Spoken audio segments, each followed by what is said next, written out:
bersama kami dan seperti yang Fiza dan saya dah war-warkan tadi, topik kita pada hari ini adalah pengambilan ubatan di Ramadan, sewaktu Ramadan ni. Saya pasti anda di rumah ada pelbagai persoalan juga. Sebab walaupun kadang-kadang kita dah tahu, kita nak, orang kata nak tahu lebih lah. Kita nak double confirm, betul ke apa yang aku tahu ni? Betul. Kadang-kadang tahu, tapi tak boleh nak lakukannya sebab maklumlah Ramadan ni sebulan sekali saja dalam setahun. Kadang-kadang walaupun ibu bapa kita ni dah pergi berjumpa dengan doktor, dah diberikan nasihat cara pengambilan insulin lah, ubat-ubatan, tetapi kadang-kadang sebab dia sebulan sekali, dia terlupa. Kita lag sikit lah prosesor dia. Jadi hari ini sama-sama kita ingatkan diri kita dan juga anda penonton tentang cara pengambilan ubat di bulan Ramadan ini bersama dengan tetamu-tetamu kita di studio dan juga yang berada di dalam talian. Kalau kita boleh perkenalkan, di sebelah saya ketika ini kita bersama dengan Dr. Mohazmi Muhammad selaku pakar klinikal Jabatan Perubatan Rawatan Utama PPUM. Assalamualaikum Doktor. Doktor sihat ya? Alhamdulillah. Okey, baik. Dan kita juga bersama dengan Kat Farish. Tapi hari ini bukan untuk buat persembahan, untuk berkongsi pengalaman ya. Betul. Persembahan kejap lagi. Okey. Kejap lagi, betul. Alright, okey. Sebelum kita nak kenalkan tetamu kita dalam talian, kita mungkin boleh tanyakan soalan pertama kepada doktor dahululah. Kalau kita cakap tentang pengambilan ubat di bulan Ramadan ini, doktor, kita tahu ubatan ada macam-macam. Kadang-kadang kita orang biasa yang tak ada penyakit-penyakit tertentu ni pun ambil ubat juga. Sakit kepala ke, sakit perut dan sebagainya. Tetapi, siapakah sebenarnya yang harus kita bantu, kita ingatkan pada bulan Ramadan ini tentang cara pengambilan ubat yang betul sebenarnya? Golongan yang bagaimana? Penting pasal ubat ni sebab bila Ramadan ni dia setahun sekali kan. Jadi, pesakit-pesakit yang memang dah makan ubat, mungkin dia dah lupa macam mana cara nak ambil ubat ataupun perlu ambil ke tak. Ada yang tak ambil langsung pun ada. Alamak. Dia ingat puasa, ubat pun boleh puasa. Itu kadang kita kena selalu ingatkan mereka yang memang dah ambil ubat ni, ubat tak boleh puasa. Tapi ada cara dia lah. Jadi puasa siang hari lah kan? Ambil waktu sahur ataupun berbuka? Ya, betul. Okey, itu sebagai pembuka kita, doktor katakan siapa yang sepatutnya ambil ubat dan sebagainya. Dan mungkin Kat sendiri boleh kongsikan pengalaman Kat. Mungkin pengambilan ubatan sewaktu Ramadan ni adalah antara cabaran bagi Kat. Mungkin kalau walaupun bukan sekarang, sebelum ini. Mungkin Kat boleh kongsikan antara masalah yang dihadapi Kat dan macam mana menghadapinya. Dia bulan puasa ni pemakanan yang paling teruk sekali. Sebab bila kita makan, kita dah tak ada pantang lah. Kan? Kita main makan je apa yang ada di depan mata. So macam Kat sendiri, Kat ada masalah gout dulu. So memang seafood ni memang attack terus je. So bila dah kena malam tu, dah kena seafood, siang tu mulalah dah jadi jalan hip hop lah. Jalan sengit-sengit kan. So mula nak cari painkiller dengan ubat gout kan, makan siang. Jadi itulah batal lah puasa kan kalau kita makan ubat. Sebab bila gout attack ni dia tak ada, dia dah tak kira dah. Waktu bila kalau nak cepat sembuh, cucuk je. Okey. Itu apa yang Kat katakan doktor, kebergantungan seseorang individu itu terhadap ubat-ubatan. Jadi ada banyak kan kategorinya, ada pesakit buah pinggang yang melalui proses dialisis, ada pesakit darah tinggi, diabetik, macam Kat gout dan macam-macam jenis penyakit lagi yang memerlukan kebergantungan ubat ini. Mungkin doktor boleh kongsikan. Kita mulakan dengan macam Kat kata tadi, kadang-kadang dah sakit, tak kira masa, terpaksa makan ubat dan berbuka puasa. Jadi golongan sakit yang macam mana ni, yang ubatnya memang tak boleh adjust, maksudnya memang kena makan setiap waktu, yang kadang-kadang tak dibolehkan untuk berpuasa? Ada banyak situasi penyakit yang memerlukan pengambilan ubat yang secara tetap regular. Tak boleh nak tunggu buka nanti baru ambil. Jadi katakan gout tadi kan, tengah sakit, jadi memang tak boleh nak tunggulah. Jadi terpaksa juga ambil ubat. Ataupun ada jangkitan, katakan jangkitan paru-paru ke, jangkitan kencing kotor ke, jadi itu perlu ambil antibiotik pula kan untuk nak rawat jangkitan tu. Jadi antibiotik ni pun selalunya kena ambil 3-4 kali sehari. Jadi itu pun menyebabkan mungkin tak boleh nak berpuasa jugalah. So penyakit yang perlu makan ubat sepanjang hari itu biasanya kita akan nasihatkan tak boleh berpuasa lah. Sebab ia akan memudaratkan lagi ataupun melambatkan penyembuhan tu. Okey, dan apabila doktor berkata untuk mereka yang mungkin ada proses pengambilan ubat 3 hingga 4 kali sehari, mungkin tidak dibolehkan puasa, tapi kalau mereka ingin berpuasa dan juga mengambil ubat, mungkin bukan untuk penyakit kronik lah, macam mana boleh mereka agihkan pengambilan ubatan tu doktor? Mungkin sewaktu berbuka ataupun sewaktu sahur?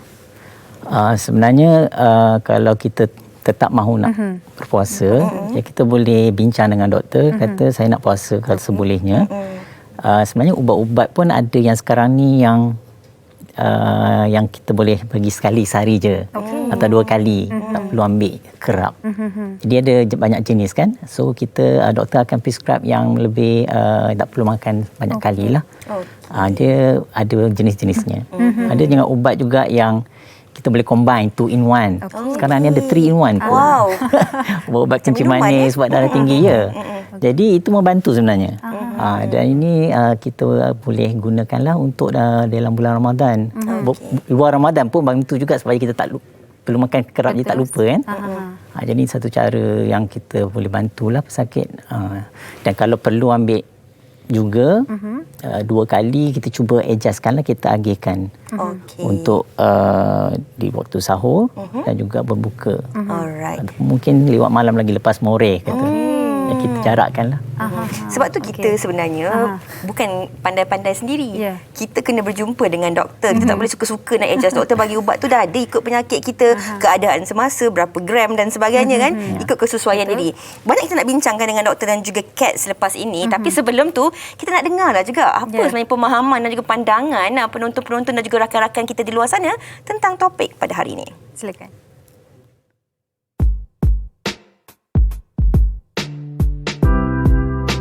Saya mengalami masalah gastrik yang agak teruk. Sebelum Ramadan, saya boleh makan ubat jika perlu. Akan tetapi, sewaktu Ramadan, saya perlu memastikan perut saya tidak kosong dan memakan makanan yang seimbang sewaktu sahur dan suplemen tambahan. Sewaktu berbuka pula, saya akan mengambil ubat gastrik yang disarankan oleh doktor. So, di waktu bulan Ramadan, yang mulia ni, jadual pengambilan vitamin saya berubah. Okey.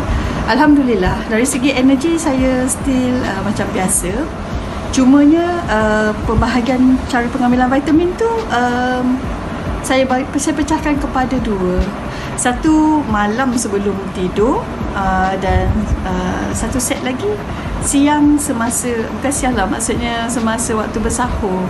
Dan semasa di bulan Ramadan ini saya akan jaga dari segi pemakanan untuk menstabilkan kandungan gula dalam badan saya dan darah.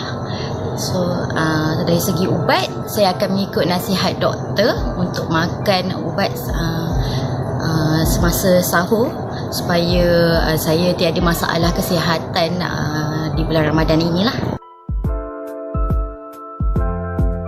Rata-rata mereka semua membuat orang kata pengambilan ubatan mengikut kesesuaian kesihatan mereka seperti yang doktor katakan tadilah. Baik Fiza, kita ada seorang lagi tetamu dalam talian untuk membincangkan topik kita pada hari ini. Kita bersama dengan Ustaz Muhammad Zarifi Muhammad Daud dalam talian sekarang ni. Hello, Assalamualaikum Ustaz. Selamat tengah hari Ustaz. Waalaikumsalam warahmatullahi wabarakatuh. Selamat tengah hari Sugita dan Fiza, apa khabar? Baik, Alhamdulillah. Tak nampak Ustaz tak lama tak jumpa, tengok dalam simpang sahur je. Ustaz, mungkin kita boleh mulakan dengan soalan kita yang pertama tentang topik kita pada hari ini. Mungkin Ustaz boleh kongsikanlah juga dari segi hukumnya berpuasa bagi mereka yang tak sihat dan perlu bergantung kepada ubat-ubatan dan juga menjalani rawatan ini Ustaz. Kalau boleh diterangkan kepada penonton kita. Baik Fiza, Assalamualaikum warahmatullahi wabarakatuh. Para penonton sekalian, dalam Al-Quranul Karim, Allah Subhanahu wa taala berfirman, ya ayyuhalladzina amanu kutiba alaikumus-shiyam kama kutiba alal ladzina min qablikum la'allakum tattaqun.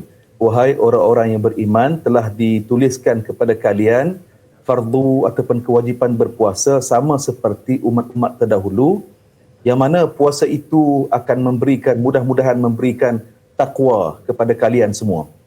Kemudian kalau kita lihat Fiza dan Sugita dan penonton, pada ayat 184 surah Al-Baqarah, Allah Subhanahu wa taala menyatakan faman kana minkum maridan aw ala safarin fa'iddatun min ayyamin ukhar. Allah Subhanahu wa taala menyatakan, maka sesiapa di antara kamu yang maridan, yang sakit, ataupun au ala safarin, ataupun yang sedang bermusafir, sakit dan bermusafir, mereka diberikan keizinan untuk berbuka puasa. Pun begitu, jumlah hari yang ditinggalkan puasa Ramadannya fa'iddatun min ayyamin ukhar, mestilah diganti semula selepas selesai Ramadan tahun tersebut.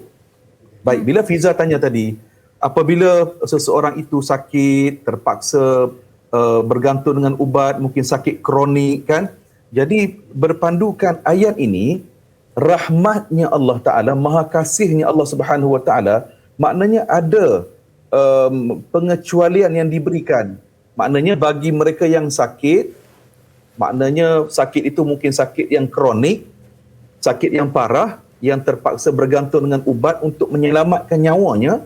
Jadi pada waktu itu dibenarkan untuk berbuka puasa dan digantikan puasa tersebut pada hari-hari lainlah selepas tamat bulan Ramadan nanti, Fiza. Okey, baik Ustaz. Mungkin Ustaz juga boleh kongsikanlah ya, cara pengambilan ubatan yang seperti mana membatalkan puasa dan tidak membatalkan puasa. Dan maklumlah sekarang ni kita pun perlu mengambil vaksin dan sebelum vaksin kita buat swab test dan sebagainya. Mungkin Ustaz boleh ulas dari sudut itu pula. Okey, so kita yang pertama, kalaulah kita terpaksa mengambil membuat saringan swab test tadi kan, untuk saringan COVID-19. Jadi sekiranya kita terpaksa membuat saringan ketika pagi ataupun siang hari di bulan Ramadan, para ulama telah membuat keputusan tidak membatalkan puasa. Okey. Tidak membatalkan puasa. Itu yang pertama. Yang kedua, mengambil suntikan vaksin pun tidak membatalkan puasa. Dan seterusnya, kalau Fiza dan Sugita tanya, contoh kalau kita ambil ubat titis mata, ubat titis mata, hidung, ataupun titis telinga dan sebagainya. Jadi para ulama menyatakan itu juga tidak membatalkan puasa. Sebab mata bukanlah rongga yang terbuka. Dan kalau kita ambil ubat titis telinga ataupun cucian telinga, maknanya dibenarkan juga tidak membatalkan puasa, dengan syarat tidak sampai ke gegendang dalam telinga. Satu. Kemudian kalau kita nak bertanya lagi, contohnya ya, kita ambil suntikan. Kita maknanya kita suntik ubat melalui mungkin lengan ataupun bahu kita. Ini pun juga para ulama menyatakan tidak membatalkan puasa. Samalah juga kalau kita menderma darah pun tidak membatalkan puasa, dan tentunya derma darah itu janganlah sampai melemahkan tubuh badan kita. Jadi asasnya para ulama kata tidak membatalkan puasa. Okey, Ustaz, kita dah jelas tentang perkara-perkara yang tidak membatalkan puasa, dan juga Ustaz dah terangkan tentang bagi mereka yang mungkin ada kebergantungannya terhadap ubat. Contoh bagi mereka yang mungkin memang tak boleh langsung berpuasa disebabkan oleh faktor-faktor tertentu. Ustaz, dari segi pembayaran ataupun ganti balik puasa ni Ustaz, bagi mereka yang tak mampu berpuasa ni Ustaz, adakah mereka harus menggantikannya semula ataupun boleh membayar fidyah saja, ataupun bagaimana Ustaz? Okey, secara asasnya Fiza, contoh apabila kita uzur syar'i, kita ada keuzuran yang dibenarkan oleh syarak, maknanya kita berbuka puasa, kemudian asasnya selepas kita habis Ramadan tahun ini, maknanya bulan Syawal, bulan Zulkaidah, Zulhijjah, sebelum sampai bulan Ramadan tahun depan, kita mesti qada, ganti semula puasa kita. Itu secara asasnya. Cumanya dalam syarak, sebagai contoh, kalaulah seseorang itu dia sakit yang berpanjangan, sakit lama, sakit yang tidak ada harapan untuk sembuh. Maknanya sakit kronik, sakit yang lama, yang sakit itu tak ada harapan untuk sembuh, dan kemudian dia meninggal dunia. Jadi dalam konteks ini, hukum telah menyatakan tak perlu qada puasa tersebut. Sebab apa? Sebab dia sakit lama, uzur yang lama, yang panjang, dan tak sempat sihat untuk mengqada puasanya. Dalam keadaan yang kedua, Fiza dan Sugita, kalaulah seseorang itu dia sakit, kemudian dia sembuh. Okey, apabila dia sembuh, maka dia kena mengqada puasanya. Tetapi kalaulah dia tinggalkan puasanya dalam keadaan dia dah sihat, daripada uzur tadi, dia dah sihat tapi dia tak qada puasa, kemudian dia meninggal dunia, dalam keadaan ini, yang pertama sekali ahli waris boleh untuk mengqadakan puasa bagi pihak, contoh ibu dan ayah kita. Kita sebagai anak boleh mengqadakan puasa bagi pihak ibu dan ayah kita. Okey. Okey, Tapi baik. Ustaz, kalau memang sakit tadi, uzur tak mampu untuk qada puasa tersebut, waris ataupun ahli keluarga boleh membayar fidyah. Mana tak perlu, tidak perlu qada dan tak perlu bayar fidyah, kerana dalam konteks kondisi tadi, ahli yang sakit tadi dia memang sakit yang panjang, dia tak ada ruang langsung untuk sihat. Okey. Jadi dimaafkan kepadanya. Tetapi kalau orang yang sakit lama, panjang sakitnya, kemudian dia sempat sihat, jadi dalam tempoh sihat itu elok ataupun dia perlu qada puasanya. Tapi kalau dia tak sempat untuk qada ataupun dia tak qada puasanya, kemudian meninggal dunia, jadi ahli waris ini boleh mengqadakan puasa bagi pihak yang meninggal dunia tadilah. Tetapi ia bukanlah menjadi satu yang wajib kepada ahli waris untuk mengqadakan puasa bagi pihak ibu dan ayahnya ataupun ahli warisnya. Baik Ustaz. Kalau yang kedua, Fiza dan sekitar penutup, kalau tak mampu untuk qada, boleh juga ahli waris mengambil harta si mati untuk membayar fidyah bagi menggantikan puasa yang ditinggalkan oleh arwah ataupun oleh si mati tadi. Okey, baik. Cuba penjelasan yang cukup padat Ustaz. Terima kasih Ustaz atas pencerahan dan penerangan itu tadi. Jaga diri Ustaz. Sama-sama sekitar, Fiza.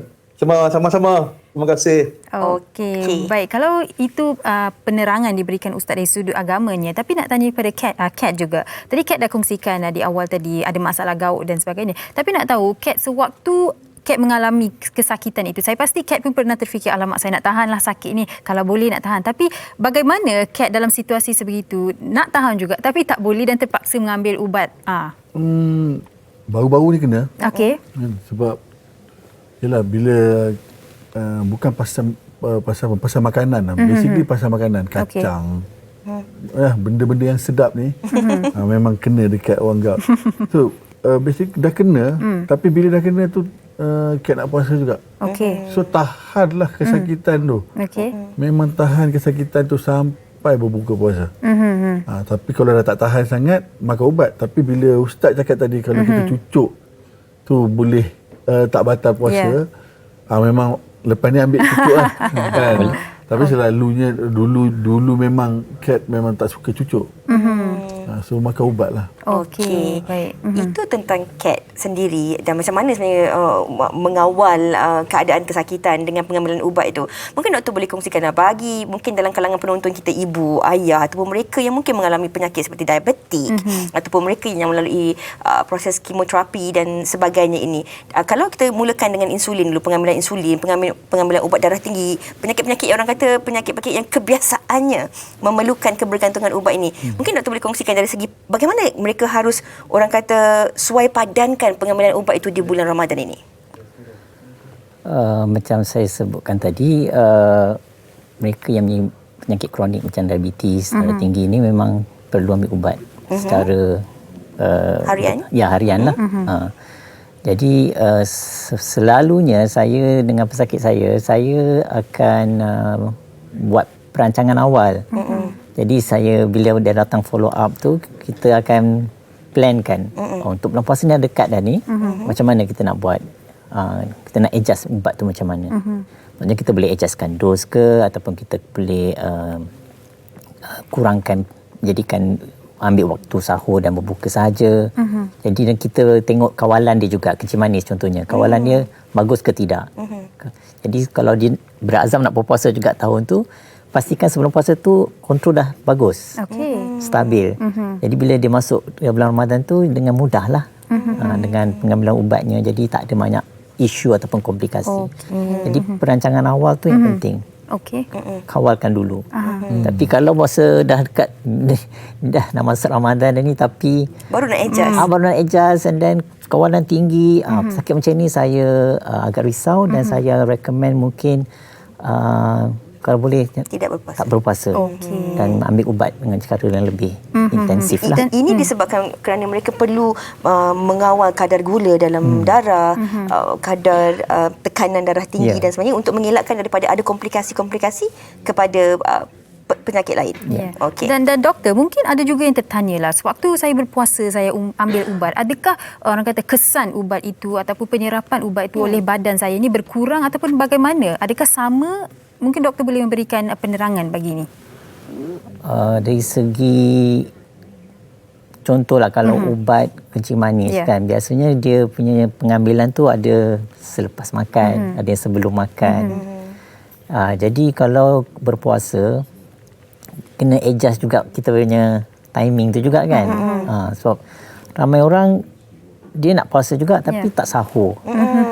Bila tak bersahur jadi tak makan, jadi perut kosong tapi ubat makan pula. Itu pun tak elok lah. Betul lah kan. Jadi nanti bila belum sampai tengah hari badan tu menggeletar lah sebab tak cukup glukos, gula.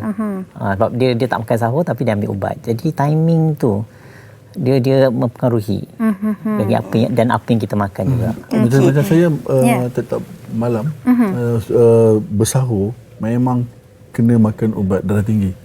Walaupun dos dah kecil, dah kurang, tapi doktor akan bagi ubat yang sekali makan saja. So jadi dekat pagi tu kena makan macam-macam lah. Vitamin lah, itu semua kena makan. So memang kalau tak makan tu dia affected juga on kita punya puasa tu. Tiba-tiba rasa pening dan rasa ni. Hip hop lagi ya tadi. Sebab tak pakai ubat kot. Ini dah bukan hip hop, dia fly moonwalk. Okey, saya kira apa yang Kat katakan tu betul lah. Doktor akan suai padankan ubat itu mengikut keadaan semasa diri kita. Tidaklah kalau kita macam tadi Kat kata makan ubat darah tinggi, dosnya dah lebih rendah sebab mungkin tekanan darahnya dah lebih stabil dan sebagainya. Doktor, di penghujung perbincangan kita ini, Kat akan bersama kita selepas ini. Doktor mungkin boleh kongsikan dan sama-sama kita ingatkan penonton-penonton kita ini tentang pentingnya pengambilan ubat ini walaupun di bulan Ramadan, dan bagaimana kita ingatkan ibu-ibu kita, ayah kita, atuk dan nenek kita yang sedang menonton ketika ini, yang sebenarnya kalau mereka tak tahu, mereka boleh bertanya kepada orang yang lebih pakar, bukan buat keputusan sendiri. Doktor, silakan. Jadi saya ingin mengingatkanlah mereka yang perlu ambil ubat tu, jangan terus lupakan ubat tu. Nanti takut nanti orang lain beraya, kita tak beraya. Jadi kena teruskan ambil ubat, dan kalau tak pasti jumpa doktor, tanya bagaimana cara yang terbaik. Selalunya kalau tak ambil ubat langsung, saya perhatikan ada juga yang boleh, ada juga yang akan mendapat masalah, komplikasi juga, macam manis terlampau tinggi. Ubat tak makan tapi buka makan macam-macam, kat bazar dengan moreh kan. Jadi ubat. jadi itu saya bimbang lah. Jadi komplikasinya lebih teruk. Jadi lebih baik berpuasa tapi makan ubat. Puasa pun dapat, dan badan pun tak ada masalah lah. Doktor, saya ada satu soalan lagi. Agak-agaknya doktor, bulan puasa ni ramai tak? Antara bulan puasa dengan lepas raya, mana keadaan mana yang hospital lebih sibuk sebenarnya? Lepas raya. Lepas raya. Betul. Ya, Kat. Sebab dah makan. Doktor tak payah sebut. Saya boleh jawab benda tu. Lepas raya sebab raya dah makan rendang, tupat semua dah all out dah doktor. Dia sebenarnya sebelum raya tu, sebelum masa puasa, banyak orang pergi ambil ubat. Pergi ambil ubat. Sanggup ambil ubat. Untuk puasa. Sanggup ubat. Saya tak boleh puasa, ada angin lah. Ini pengalaman ni. Tapi lepas raya kena ambil ubat. Sebab over makan. Itu yang kita tak nak terpaksa. lah. Itu yang kita tak nak. Sedemikian. Okey, baik. Terima kasih kami nak ucapkan kepada Dr. Muhazmi Muhammad sekali lagi atas penerangan yang diberikan doktor, dan Kat akan membuat persiapan untuk persembahannya sekejap saja lagi bersama dengan Datin Alia, dan kami berharap apa jua yang dikongsikan hari ini telah pun memberikan anda pencerahan, telah menjawab soalan-soalan anda lah yang selama ini mungkin tak terjawab. Dan tapi saya kira nak ingatkan jugalah anak-anak yang mungkin ada ibu bapa yang dah pun berusia dan berumur. Kadang-kadang kita pun sebagai anak kena pantau. Ibu bapa kita ni terangkan, ajar, ingatkan cara pengambilan ubat yang betul. Sebab kita jangan mengharap, walaupun sekarang ni tak boleh rentas negeri dan sebagainya, Sugi, kita boleh je membuat panggilan telefon ataupun video call untuk kita sama-sama ingatkan ahli keluarga kita yang jauh itu tentang pengambilan ubat yang sebaiknya, insya-Allah. Semoga bermanfaat perbincangan kita pada hari ini. Kita nak berehat dahulu. Kita berhenti berehat, kembali selepas ini di Wanita Hari Ini.